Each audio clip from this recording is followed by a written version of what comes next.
Le coaching, donc, c'est un accompagnement. Le coach est là pour aider, conseiller, mais surtout aider la personne à trouver ses propres solutions.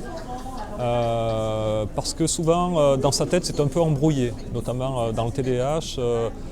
Les gens ont un peu du mal à savoir que faire, quoi penser, beaucoup de choses qui s'embrouillent dans la tête. Et donc, on aide notre client à éclaircir un petit peu ses idées, à trouver ses stratégies pour mieux s'en sortir, pour apprendre des fois à se relaxer, pour apprendre à des petits trucs dans la vie qui pourraient l'aider à avancer un peu plus vite. Voilà, c'est pas très borné, c'est très ouvert, très ouvert. Déjà, on leur explique comment fonctionne ce fameux TDAH. Et on leur explique que c'est normal qu'elles fonctionnent comme ça et qu'il faut qu'elles utilisent leurs différences plutôt que de vouloir absolument s'améliorer, on va dire, plutôt qu'elles utilisent cette différence parce qu'il y a quand même des composantes de créativité, d'intuition, de capacité à rebondir, à foncer, qu'elles utilisent leurs talents, leurs différences pour s'épanouir dans ce monde et pas forcément vouloir entrer dans un moule, pouvoir fonctionner comme tout le monde. Voilà.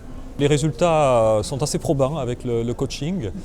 Surtout quand c'est fait de la part de quelqu'un qui a vécu ça, soit qui l'a vécu, soit qui connaît très bien, de par son conjoint ou un de ses enfants, le TDAH, eh bien ça donne une légitimité pour aider ces gens-là, parce que connaissant ce trouble, ils se sentent moins seuls déjà, et puis on a une espèce de légitimité pour leur montrer le chemin qu'on a fait ou qu'on a déjà montré à d'autres personnes, leur montrer que ça marche, qu'il y a eu des résultats probants, et donc ça leur donne envie finalement de suivre cette voie-là, qui est finalement leur voie. Je ne leur impose rien, c'est simplement que parmi toutes les solutions ou les options, les stratégies qu'ils me présentent, ils comprennent en me parlant et avec les bonnes questions, ils comprennent que finalement une des stratégies est certainement la meilleure en ce moment ça peut être effectivement améliorer leur hygiène de vie et leur sommeil pour fonctionner un petit peu mieux.